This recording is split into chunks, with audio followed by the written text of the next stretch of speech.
Ahora vamos a conversar con otra de las premiadas de la coordinadora, que es Jacqueline Fox. Jacqueline Fox ha recibido el premio de Periodismo y Derechos Humanos, un premio que la coordinadora otorga hace bastante tiempo, junto con el premio Ángel Escobar, son los dos premios que se otorgan hace mucho tiempo. Y yo tenía una conversa con Jackie Fox pendiente sobre el libro Mecanismos de la Posverdad. Y bueno, por X razones la conversación no se pudo dar en su momento y Jackie recibió el premio, entonces vamos a conversar sobre el libro y sobre el premio, que además están directamente relacionados. Jackie, felicitaciones, bienvenida al Arriero. Jackie, en la entrega del premio de la coordinadora, hemos estado conversando con Norma, con Isabel de Citour, se hizo mención a tu trabajo periodístico, que tiene muchos años, ¿no? Tu trabajo en El País, la cobertura que has dado a diferentes casos de derechos humanos, conflictos sociales, todo lo que hemos vivido estos últimos 2 años con el tema de Fujimori, García, Kuczynski, etcétera, etcétera, pero también por tu trabajo de libro, Mecanismos de la Posverdad, ¿no? Digamos, primero te quería preguntar cuál ha sido tu reacción cuando finalmente te dijeron, bueno, la coordinadora quiere reconocerte por tu trabajo. Después hablamos de la posverdad. Bueno, primero, no, sinceramente me sorprendió, ¿no? O sea, no era algo en lo que yo estuviera pensando. Yeah. Tú estabas pensando en alguna nota, seguramente. Yo estaba en medio de las cosas de todos los días, ¿no? Hubo un día que Ana María Vidal, la secretaria adjunta de la coordinadora, un día de fin de semana me pidió mi segundo apellido, mi apellido materno, por WhatsApp. Yeah. Y yo le dije, ¿qué pasa? No, nada. Y pasó eso, yeah, ¿no? Y como 3 semanas después o algo así, ya me dijeron formalmente qué pasaba, ¿no? Entonces ahí entendí por qué me pidieron mi apellido materno. Pero fue una sorpresa, pero también fue una gran alegría. Tú has trabajado mucho como corresponsal, también como docente, como investigadora, ¿no? Pero siempre has tenido una preocupación. Hay 2 cosas que yo siempre he visto en tu trabajo. Uno es el tema de derechos humanos, siempre ha estado presente. El otro es tu rigor periodístico. Pero el primero, ¿por qué esta preocupación, sensibilidad? No es muy común en el gremio periodístico. Hay grandes investigadores en el tema de derechos humanos o que cubren, pero es un tema que a alguna gente no le gusta. ¿De dónde te viene el...? Bueno, quizás simplemente de la formación, ¿no? Y de las preocupaciones desde que uno está en su casa. Yo estudié la primaria en un colegio estatal, en La Victoria, y era, digamos, y ahí había estudiantes de diversas situaciones familiares, sociales, económicas, etcétera. Y lo otro es que también en ese tiempo que, digamos, en primaria a mí me tocó estudiar algunos años con materiales de la reforma educativa del gobierno militar. Todavía te tocó. Me tocó un cachito de eso. Y ese tipo de contenidos que estaban en los libros alertaban al alumno de los problemas que había en el país, ¿no? Entonces, digamos que ahí ha habido un primer insumo, ¿no? Que, digamos, yo recuerdo muy claramente en primaria estar sentada con compañeros que tenían apellidos en quechua, de origen así, andino, ¿no? Y que normalmente eran personas con las que antes no me había cruzado. Y después, digamos que si pasamos la primaria y pasamos entre la secundaria y la universidad, creo que ahí también tuvieron que ver más las lecturas que otras experiencias específicas, que son las que me hicieron decidir que cuando yo estudiara periodismo era para tratar de arreglar algo, ¿no? O sea, digamos que... O sea, había algo que arreglar, además. Sí, ¿no? sí, era una visión bien instrumental del periodismo cuando yo postulé a la universidad, porque yo decía, a ver, ¿qué podría trabajar? Las cosas que me interesaban cuando postulé eran derecho, trabajo social, periodismo, y literatura la descarté porque yo decía, con eso no voy a poder hacer nada. Mira lo que pensaba, ¿no? O sea, yo decía, podría ser profesora, pero con eso no voy a poder hacer nada. Dada la otra cosa que también quizá, no sé si será tan evidente por mi edad, yo he crecido en la crisis económica dura, ¿no? Sea, claro. Digamos que mi infancia y adolescencia han estado cruzados con la crisis económica más fuerte que hemos pasado contemporáneamente. Y eso te hizo más ir la también, violencia, y eso ¿no? te hizo ir también hacia... O sea, tú has trabajado en varios campos de periodismo. Yo me acuerdo que trabajabas en la página... Trabajaba en el comercio. Joven, en la página del comercio, sí, ¿no? Se me acuerdo. Sí. Pero siempre tu interés fue yendo hacia los temas más políticos, de alguna manera, ¿no? Sí. Políticos y sociales, digamos. Exacto. Digamos que el cruce, ¿no? Sería la intersección de lo político y lo social, porque yo cuando empecé trabajando en el comercio, en estas páginas que eran dirigidas al público joven, cubría muchas informaciones de universidades nacionales, en la época en la que las universidades nacionales eran vistas como un foco de terrorismo. Claro, y yo me iba a la UNI, me iba a San Marcos. Y empiezan a surgir muchas de estas privadas nuevas, digamos, ¿no? Todavía, en realidad en ese tiempo, me parece que ha sido entre 89 y 92, cuando yo cubría universidades nacionales y generaba información de lo que ocurría en esas universidades. El estigma contra la Universidad Nacional sí, es el peor momento. Exacto. De la historia. Entonces yo tenía estas ganas de hacer notar que estaban ocurriendo otras cosas y que habían estudiantes universitarios en aquellas entidades estatales, en estas universidades públicas, que estaban yendo por otro camino, ¿no? O sea, de grupos que intentaban mantener la calidad educativa o que hacían actividades para limpiar su universidad de las pintas de sendero, cosas así, ¿no? Claro, sin que se lo dijeran a los militares, digamos, ¿no? O sea, porque también es la época en que hay las intervenciones. Ahora, yo señalaba el otro tema que siempre lo he visto mucho en tu trabajo, que es el rigor, ¿no? Y ahí quiero sí entrar al tema de la posverdad, porque conociéndote y leyendo el libro uno dice, bueno, tenía que ser Jackie Fox, la periodista peruana, que se ponga a estudiar el tema de la posverdad porque debe estar indignada con tanta cosa. Con cómo funciona el periodismo ¿no? actual, ¿no? ¿Eso fue un poco la motivación o es que tenías un en proyecto? Realidad, no, yo no tenía un proyecto. Cuando la editorial me preguntó si tenía algún manuscrito y si tenía algo de ética periodística, que fue la primera sugerencia. Fue en realidad una sugerencia de ellos que querían trabajar algo de ética periodística.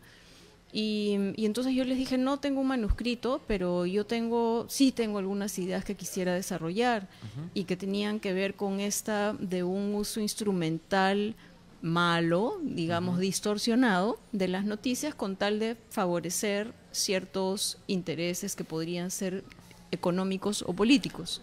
Ahora, pero esto, que es un tema histórico en el periodismo, siempre, eso que acabas de decir ha pasado en la historia del periodismo, siempre. ¿Qué cosa es, así para resumirle a los amigos que nos están viendo, qué es lo diferente cuando hablamos en estos tiempos de la posverdad, a diferencia de otros momentos en que el periodismo se ha manipulado, se ha parametrado, ha mentido, ¿no? Ha manipulado la información? Eso está en la historia del periodismo, ¿no? Pero ¿qué es lo distinto en este tiempo? Quizá más fácil es decir qué es lo que siempre hemos tenido y qué es lo nuevo de ahora, de este fenómeno, ¿no? Lo que siempre hemos tenido han sido algunos grupos de interés que utilizan de manera distorsionada los medios de comunicación o antes la imprenta, luego la radio, la tele, los diarios, qué sé yo.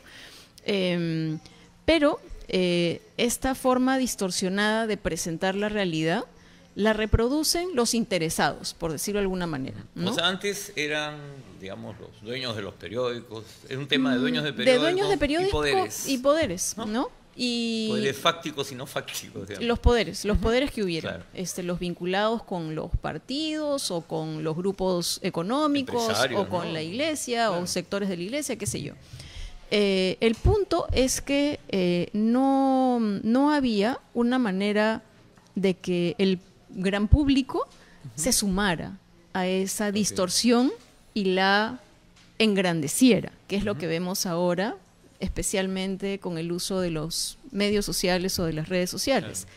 La otra cosa que también me parece más importante en este tiempo es que estas distorsiones de la realidad o distorsiones de la información no solamente crecen rápidamente en dimensión porque el público en general se suma, sino que se suma con sentimientos. No necesariamente se suma porque hay un razonamiento lógico de que, sí, esta cosa que están diciendo la deberíamos compartir con más personas, ¿no? Es sino impulso, exacto, ¿no? Que es un impulso no solamente emotivo, ¿no?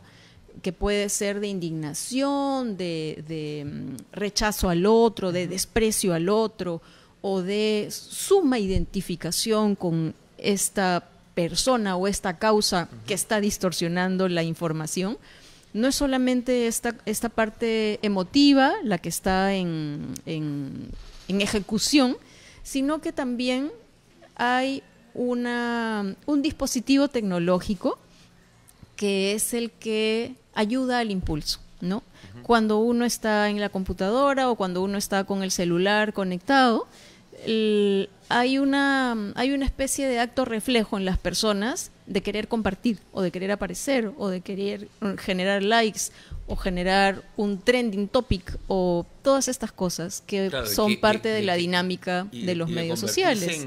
El que genera la noticia, vamos a decirle y que capta atención o seguidores, qué sé yo, ¿no? Uh-huh. Entonces, el impulso de estas desinformaciones, por decirlo de alguna manera, el impulso no es solamente emocional, que es un contenido diferente al de la desinformación tradicional, claro, sino que también ese impulso está muy conectado con las prácticas de estos nuevos medios tecnológicos. Uh-huh. Que te ofrecen, y ahí tú tienes esta es una segunda edición estamos hablando sobre la segunda edición, sí, que ha sacado Fondo de Cultura con el CICEPA de la Católica, ¿no? Hay una adenda donde tú hablas de los algoritmos, digamos, ¿no? Y cómo eso se convierte en un elemento clave, porque el medio social además le está dando, o la red social le está dando a la gente lo que su propia medicina. Lo que la gente quiere, no es como que te están dando la droga sí, que va a hacer que te siga potenciando, ¿no? Y que de alguna manera, en ciertos casos, refuerza estereotipos, refuerza, uh-huh, estigmas contra los otros, refuerza prejuicios, etcétera, ¿no? Ahora, pero a la vez también, y eso también lo revisaba en esta nueva edición, no solamente hay eso, sino que hay determinados intereses, de nuevo, ¿no? Políticos, empresariales, que aprovechan de estas redes también, uh-huh, y te colocan la agenda. O sea, ya no es solamente cómo funciona la red, sino que además hay alguien que está influenciando. Y tú mencionas las campañas electorales en Estados Unidos, sí, el Brexit, bueno, uh-huh, Brasil también me parece que ha pasado, sí, algo de eso, ¿no? México, Colombia. Entonces, eso digamos, terminamos en un mundo donde hay una ilusión, donde creemos que estamos creando la noticia, haciendo la noticia, pero no estamos creando noticia. ¿Qué es lo que estamos creando? Un mundo de... Bueno, depende quiénes somos. Claro, digamos, los que están en la red. De quienes estamos hablando, sí, ¿no? De quienes están en la red, digamos, ¿no? Quienes entran en esta dinámica, ¿no? Quizá también hay que pensar que en la red hay varios subgrupos, uh-huh, no necesariamente hay interacción entre grupos diferentes. Uh-huh. Muchas veces lo que ocurre es que se tiende a la polarización, y eso también es una desgracia en un país como este, ya polarizado incluso desde antes de que ocurran estas cosas con las nuevas tecnologías, ¿no? Entonces yo diría que hay una frase que yo suelo repetir es que hay mucha basura en la red. Y entonces efectivamente a veces no estamos viendo una noticia, sino que a veces estamos viendo un contenido que se ha soltado como una especie de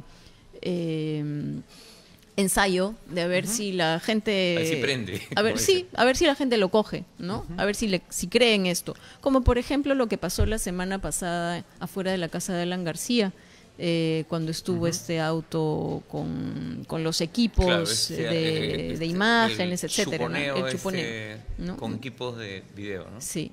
Es una cosa insólita. Así es. Entonces, pero que en ese caso no funcionó porque la gente no le crea al personaje, ¿o sí? Yo creo que funcionó un poquito. Yo creo que funcionó un poquito porque incluso el día domingo, el día del referéndum, cuando a las 4 de la tarde se reúnen los ministros en Palacio de Gobierno cuando aplauden los resultados del entre comillas flash del referéndum, los periodistas que estaban allí le piden a Vizcarra que les dejen hacer preguntas, ¿no? Supuestamente Vizcarra iba a hablar, claro. y les dijo ya, ahora nos vamos a trabajar.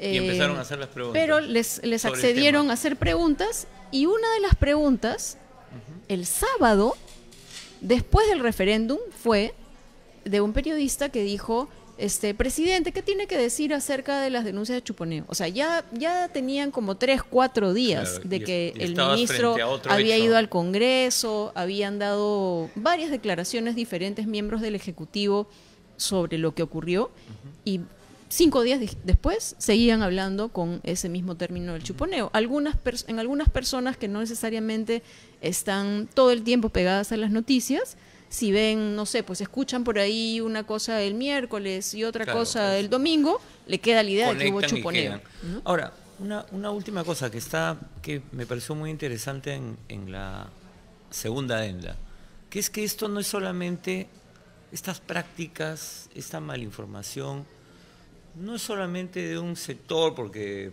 ¿no? A veces dicen no, son solo determinados sectores los que apelan a estos recursos, sino que todos, o sea, los buenos y los malos, ¿no? Los progresistas y los no progresistas, los fascistas de acá y los que tienen primaria, secundaria, postdoctorado, ¿no? Todos. O sea, pasa desde académicos hasta, bueno, chiquillo que hasta un chico que con las justas puede pagar su teléfono con datos.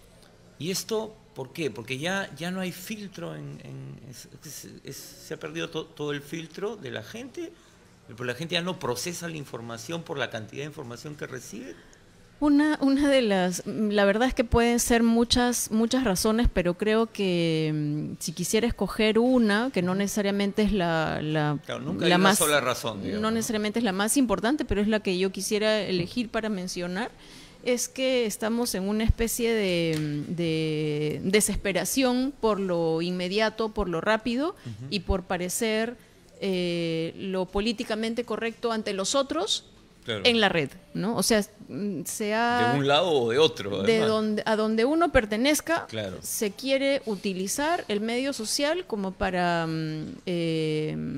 como aparecer como el que hace bien las cosas, ¿no? Claro. El que se indigna con lo que entre comillas se debe indignar, el que reacciona primero, el que alerta primero, el que lo vio primero. Y entonces en esta especie de inmediatez que genera la velocidad de las redes y en esta especie de egolatría que también alimentan las redes sociales, ¿no? Es muy fácil caer en estas espirales absurdas de desinformación. Además, una lógica de consumo de uno mismo, digamos, ¿no? Es una cosa tanática, digamos, pero que me parece que es un tema. A mí me gustó mucho estas dos adendas que hemos comentado, no hemos entrado al detalle del libro, los casos que analiza, ya que analiza varios casos justamente vinculados a algunos conflictos sociales como el baguazo, el terruqueo, o sea... Tía María. Tía María también, pero bueno, se nos ha ido el tiempo, Jackie. Nada, felicitarte por el premio, este premio de Periodismo de Derechos Humanos. Tú recordaste a varios de los periodistas con los que de alguna manera son parte de esta comunidad de premiados, algunos muy destacados. Estuvo Edmundo Cruz entre ellos en la premiación. Y bueno, esperamos, por un lado, que sigan tus notas en el diario El País, pero por otro también que esperamos nuevas investigaciones, nuevos libros que como mecanismos de la posverdad yo recomiendo muchísimo. Ya quiso hace unos años otro libro, excelente libro sobre el manejo del fujimorismo, ¿no? Chicha Politic se llamaba, ¿no? Y este libro, Mecanismo de la Posverdad, que ha sido editado por segunda vez por el Fondo de Cultura Económica y el Centro de Investigaciones Sociales, Económicas, Políticas y Antropológicas de la Universidad Católica, es un excelente libro y yo se lo recomiendo. Te agradezco mucho, Javier. Un gusto. Amigos, esto ha sido El Arriero. La próxima semana tenemos la última edición del año. Espero que conversando con Hernán Chaparro sobre afectos y desafectos, el libro que acaba de publicar con el IEP. Nos vemos.